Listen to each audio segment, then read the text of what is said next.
اے فاطمہ زہرا، اے فاطمہ زہرا، اے فاطمہ زہرا، اے فاطمہ زہرا، اے زہرا، اے زہرا۔ بسم اللہ الرحمن الرحیم، اعوذ باللہ من الشیطان اللعین الرجیم۔ ناظرین السلام علیکم۔ آج گوہر ایجنسی کی جانب سے جنت البقیع کے منہدم ہونے پہ مولانا رضا حسین صاحب موجود ہیں ہمارے ساتھ، اور ان سے جنت البقیع کے سلسلے میں کچھ سوالات ہیں گوہر ایجنسی کی جانب سے، وہ پوچھیں گے۔ السلام علیکم۔ وعلیکم السلام ورحمۃ اللہ وبرکاتہ۔ پہلا سوال آغا جو چینل کی جانب سے ہے، 8 شوال کو یہ یوم غم کیوں مناتے ہیں؟ اعوذ باللہ من الشیطان الرجیم، بسم اللہ الرحمن الرحیم۔ قال اللہ الحکیم فی کتابہ المبین وہو اصدق الصادقین وقول الحق، بسم اللہ الرحمن الرحیم۔ ومن یعظم شعائر اللہ فإنہا من تقوی القلوب۔ سب سے پہلے آپ نے جو سوال کیا ہے کہ 8 شوال کو ہم یوم جنت البقیع کیوں مناتے ہیں، اس کا سیدھا جواب یہ ہے کہ 8 شوال 1344 ہجری کو آل سعود نے جنت البقیع جیسا مشہور قبرستان، جس میں ائمہ معصومین علیہم السلام کی قبور اور صحابہ کرام کی قبور ہیں، جو سرور کائنات کے مشہور صحابہ ہیں، اور ان کے دل کے ٹکڑوں کی قبور ہے، اس کو 8 شوال کے دن سعودی حکومت نے بلڈوزر چلا دیے تھے اور اس کو منہدم کرا دیا تھا۔ اس وجہ سے ہم اس یاد میں پوری دنیا کے اندر اس دن کو یاد رکھنے کے لیے ہم احتجاج کرتے ہیں، مجالس کا اہتمام کرتے ہیں، میمورنڈم بھیجتے ہیں، ای میلز بھیجتے ہیں، UN کو اطلاع دیتے ہیں، اپنی حکومت اور سعودی حکومت کے سامنے احتجاج کر کے یہ بتاتے ہیں کہ جو انہوں نے یہ فعل انجام دیا ہے یہ قرآن و حدیث کی روح سے غلط ہے، اور تمام مسلمانوں کے اندر اس میں غم و غصہ منایا جاتا ہے۔ لہٰذا ہم اپنے غم و غصے کے اظہار کے لیے 8 شوال کو یہ یوم غم مناتے ہیں۔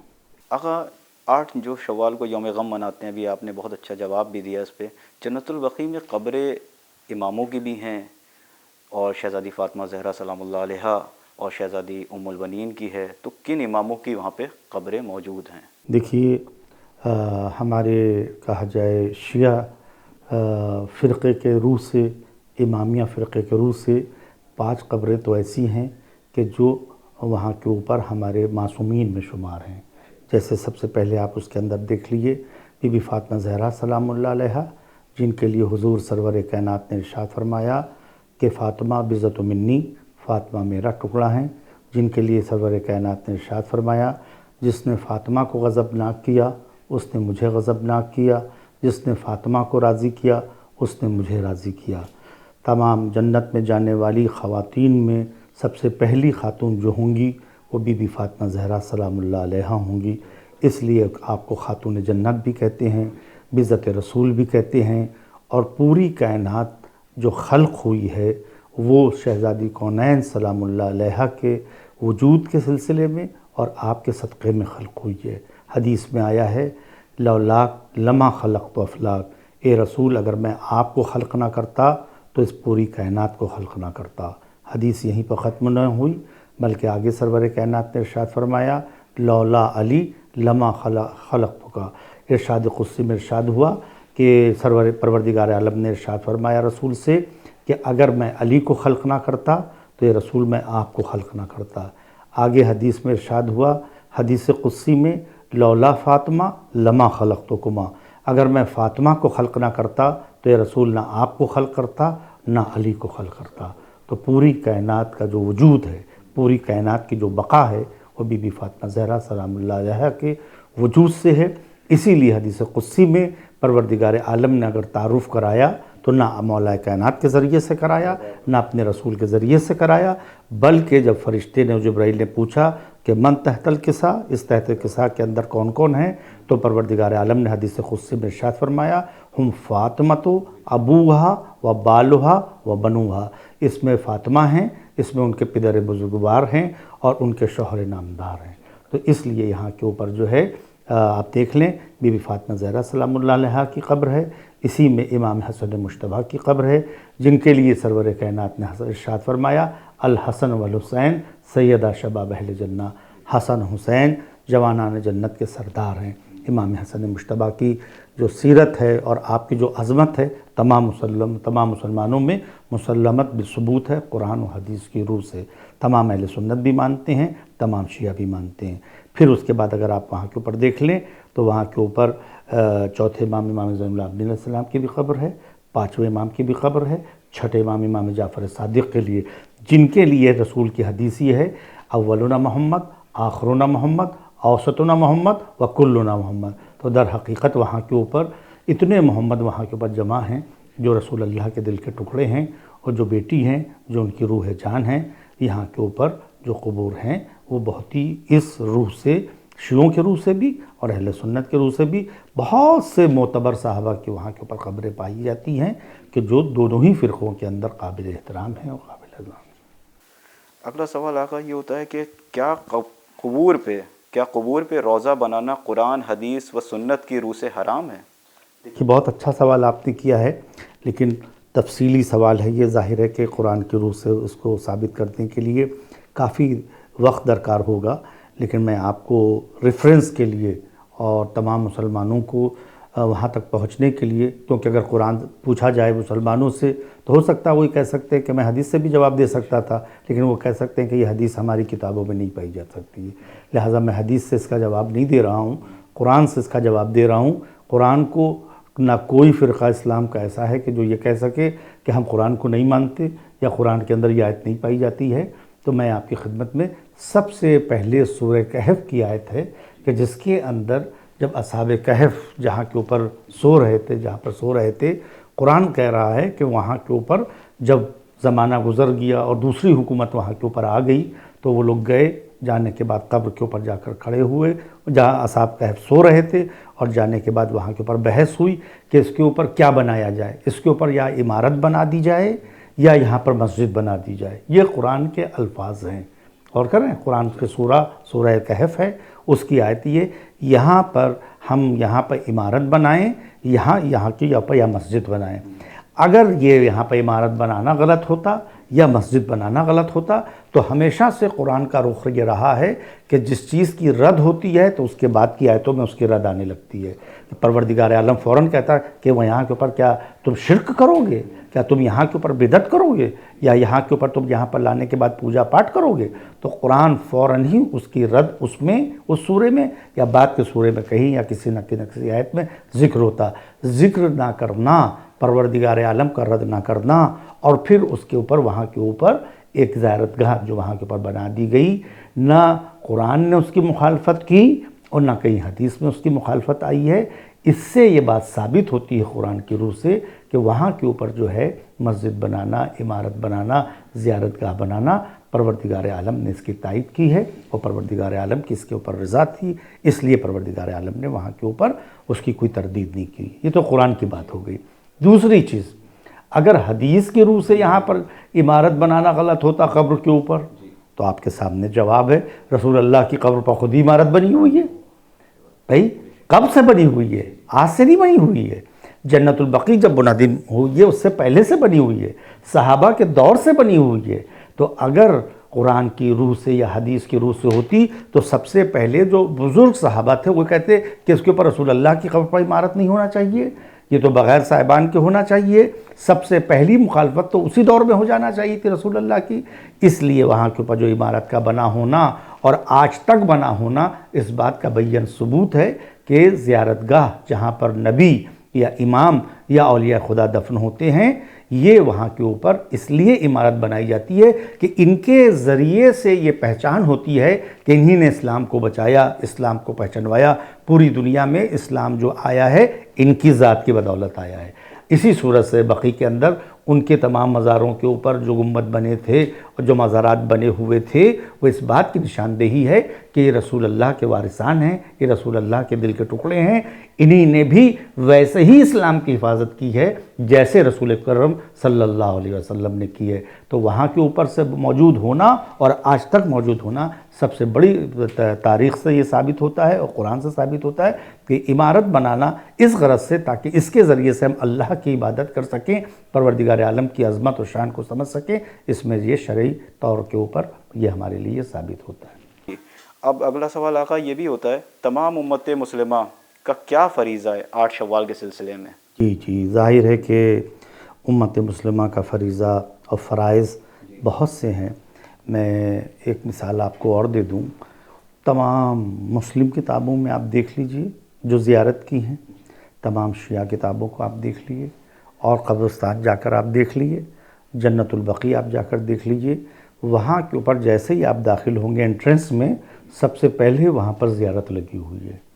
عام مومنین کے مسلمانوں کے قبرستان میں جائیے تو رسول اللہ کی حدیث اور وہاں کے اوپر مولا کائنات کی حدیث لگی ہے کہ جس میں سب سے پہلے زیارت کا جملہ یہ، سلام ہو ان اہل قبور کے اوپر جو یہاں پر آرام فرما رہے ہیں، سلام ہو اولیاء خدا کے اوپر کہ جو یہاں پر مدفون ہیں۔ آپ غور کر رہے ہیں، اگر وہاں پر جا کے سلام کرنا منع ہوتا اور زیارت کرنا حرام ہوتا تو یہ زیارت کی کتابوں میں یہ جملہ نہ آتا۔ جب عام مسلمانوں کی قبر پر جا کر سلام کرنا مستحب قرار دیا گیا ہے، مسنون قرار دیا گیا ہے، سنت قرار دیا گیا ہے، تو جہاں پر اولیاء خدا سو رہے ہوں تو وہاں پر کیسے ممکن ہے کہ جب ہم ان کو یہ مان رہے ہیں کہ جو مومنین وہاں پر سو رہے ہیں ان کا یہ مرتبہ ہے، تو جو اولیاء خدا ہیں جنہوں نے اسلام بچایا ہے اور جنہوں نے دین کو حفاظت کی ہے، تو تمام مسلمانوں کا آج فریضہ یہ ہے کہ جب ہم اپنے عام مسلمانوں کے لیے فاتحہ پڑھتے ہیں، ان کو یاد کرتے ہیں، تو مسلمانوں کا یہ فریضہ یہ ہے کہ جنت البقیع کے لیے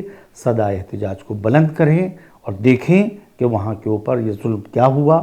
کیوں مسلمان خاموش ہیں، اس کی وجوہات کیا ہیں، یہ مسلمان جان سکتے ہیں۔ جس طرح سے بہت سے واجبات کو آج مسلمان ترک کیے ہوئے ہیں، اس واجب کو بھی ترک کیے ہوئے ہیں کہ وہاں پر اولیاء خدا کی قبریں بے سایبان ہیں، وہاں پر کوئی سایہ نہیں ہے، وہاں کے اوپر ویرانی ہے، وہاں پر کوئی چراغ جلانے والا نہیں ہے۔ تو ہم تو یہ مسلمان سے پوچھیں گے کہ تمہارے ماں باپ کی قبر ہو اور اگر اس کو ویران کر دیا جائے، کیا تمہارا دل خوش ہوگا یا اس کے لیے تم ناراض ہوگے؟ تو جب اپنے ماں باپ کے لیے تمہارے لیے رنج و غم ہوگا اور اگر اپنا ماں باپ مانتے ہو ان کے ساتھ یہ ظلم ہوگا تو تم کبھی خاموش نہیں بیٹھو گے۔ تو یہ تو تمہارے روحانی ماں باپ ہیں، علی بھی تمہارے باپ ہیں، فاطمہ زہرا سلام اللہ علیہا بھی اس مرتبے کے اوپر ہیں کہ جو رسول اللہ کی بیٹی ہیں۔ اگر تمہاری یہ خاموشی ہے تو یہ خاموشی اس بات کی دلیل ہے کہ تم نے اپنے قرآن اور حدیث اور رسول اللہ کی سنت کو چھوڑ دیا ہے، جس کو رسول اللہ جس چباتی تھیں۔ تو بخاری کی حدیث ہے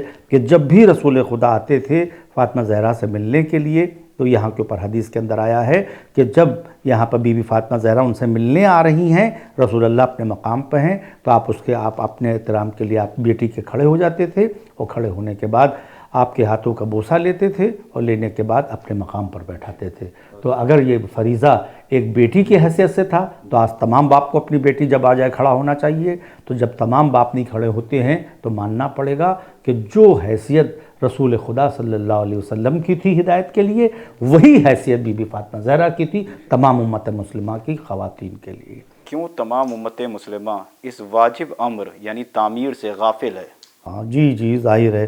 یہ غفلت اس بات کی علامت ہے۔ دیکھیے جو واجب امر ہے، بے شک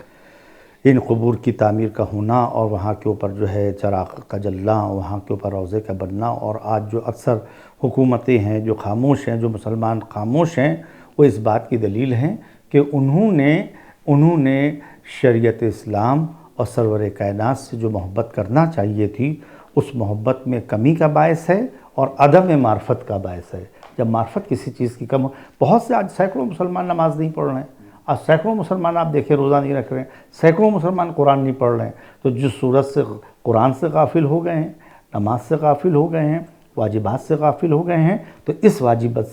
سے بھی غفلت آئی ہے، جو اس کی وجہ سے یہ صدائے احتجاج کو بلند نہیں کر رہے ہیں۔ ضرورت تمام علماء عالم اسلام کے علماء کی ضرورت کی ہے، ان کا فریضہ یہ ہے کہ بی بی فاطمہ زہرا سلام اللہ علیہا کی معرفت کرائیں ان کو، پہلے پبلک کو، ان کو بتائیں کہ ان کا مرتبہ کیا ہے اور یہاں کے اوپر زیارت کرنے کا ثواب کیا ہے، زیارت کے کن کن کتابوں کے اندر ذکر آیا ہے۔ میں آپ کو تقریباً 25 کتابیں دکھا سکتا ہوں جس کے اندر زیارت کرنے کا ثواب، زیارت کرنے پر جانے کے اوپر کیا کیا اس کے اوپر حکم آئے ہیں۔ ایک ساری یہ کتاب میں آپ کے سامنے لایا ہوں جو آئین وہابیت کے نام سے ہے۔ ایسے ہی 25 کتابیں ہیں کہ جو شائع ہو چکی ہیں، جس میں زیارت کی اہمیت اور بی بی فاطمہ زہرا کے فضائل اور پنجتن پاک کے وسائل یہاں پر ان کی معرفت کے لیے آیا ہے۔ تو یہ جو عدم معرفت ہے جس کا یہ سبب ہے کہ اس فریضے کو یہ لوگ انجام نہیں دے رہے ہیں، تمام علماء کو چاہیے ہے اس کے اوپر روشنی ڈالیں، اس کی معرفت کرائیں،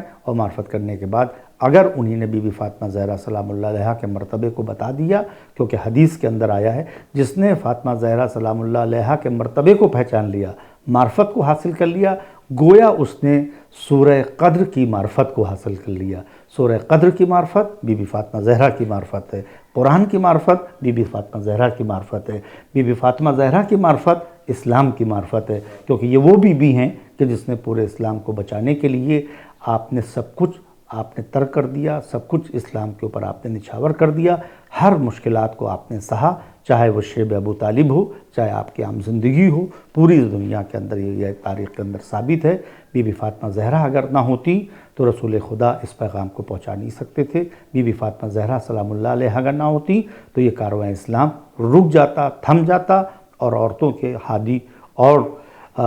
اور ہدایت کرنے والا کوئی نہ ہوتا۔ بی بی فاطمہ زہرا سلام اللہ علیہا کی کہ وجود ہی سے آج پوری کائنات منور ہے، اور پوری کائنات کے اندر آج محمد رسول اللہ کہا جا رہا ہے کہ جو بی بی فاطمہ زہرا نے قربانیاں دی ہیں، جس کا یہ سبب ہے کہ آج ہمیں اسلام دکھائی دے رہا ہے۔ آخری سوال آغا، آپ علماء کی ہند کے حکومت سے کیا اپیل ہے؟ ہم اپنی حکومت سے ہمیشہ اپیل کرتے رہتے ہیں، حکومت ہند سے ہماری اپیل جاری و ساری ہے۔ میں تو یہی کہوں گا موجودہ حکومت کے اندر اپنے پردھان منتری سے اور خاص طور سے ہوم منسٹری سے یہی تقاضا کرنا چاہوں گا کہ آپ جس صورت سے نعرہ بلند کرتے ہیں حق کے لیے، آپ کہتے ہیں کہ ہم کو حق ہم دلائیں گے، ہم پوری دنیا کے اندر جو ہے انسانیت کو جگائیں گے، پوری دنیا کے اندر جو ہے ہمارا ہندوستان جو ہے کہا جائے ورلڈ کی طاقت بن کے ابھرے گا، سپر پاور بنے گا۔ میں تو ان کو یہی کہوں گا کہ آپ اگر مظلوموں کی آواز کو پہنچائیں گے اور یہاں کے تمام شیعوں کے مسلمانوں کی آواز کو پہنچائیں گے اور جنت البقیع کی تعمیر کے لیے آپ اگر کوشش کریں گے تو یاد رکھیے گا آپ کی حکومت ہند کا جو امتیاز ہے، اور پوری دنیا میں جو ڈیموکریسی جو مشہور ہے، سب سے بڑی ڈیموکریسی حکومت امریکہ کے بعد جو گنی جاتی ہے وہ آپ کی گنی جاتی ہے۔ تو اگر پوری دنیا کے اندر آپ حق کا پرچم بلند کرنا چاہتے ہیں تو مظلوموں کی آواز کو پہنچائیے۔ آپ اپنی طور کے اوپر وہاں کے اوپر شیعوں کی طرف سے جنت البقیع کی تعمیر کے لیے آپ وہاں کے اوپر آپ پولیٹیکل طور کے اوپر ڈیموکریسی کو دیکھتے ہوئے آپ ہماری آواز کو جو ہے نو بھی پہنچائیے۔ تمام پہنچانے کے بعد وہاں پر تعمیر کے لیے آپ وہاں بات کیجئے، حکومت سے بات کیجئے، اور بات کرنے کے بعد جلد سے جلد جو یہ کام رکا ہوا ہے اگر آپ کی جانب سے یہ پہل ہو گئی تو پوری دنیا کے اندر ہندوستان کا نام ہوگا، حق کا پرچم بلند ہوگا، ہمارا ہندوستان بھی بلند ہوگا، کیونکہ یہ بی بی فاطمہ زہرا اور رسول خدا صرف مسلمانوں کے رسول نہیں ہیں۔ امام حسین جس صورت سے پوری کائنات کے امام ہیں، رسول بھی پوری کائنات کے امام ہیں، اسی صورت سے فاطمہ زہرا سلام اللہ علیہا کی ذات بھی پوری کائنات کے لیے ہدایت ہے، عورتوں کے لیے کہا جائے نمونہ عمل ہے۔ ہمارے ہندوستان نے ہمیشہ حق کا ہمیشہ ساتھ دیا ہے، تو ہم امید کرتے ہیں کہ اس سال یہاں ہمارے جو پردھان منتری ہیں اور جو ہوم منسٹری ہے وہ بات کرنے کے بعد اس کو ضرور اس مسئلے کو آگے بڑھائے گی، اور اس کے تعمیر کے جو بھی راستے ہیں اس کو وہاں تک پہنچائے گی، اور پہنچانے کے بعد مظلوموں کی اگر آواز کو پہنچایا تو ہم ان کے شکر گزار بھی ہوں گے، اور ان سے یہی پرارتھنا کریں گے اور یہی ریکویسٹ کریں گے کہ اس بار آپ پرزور طور کے اوپر اپیل یہاں پر بھی کریں اور یو این او میں بھی آپ اپنی آواز کو بلند کریں۔ المصائب زہرا، المصائب زہرا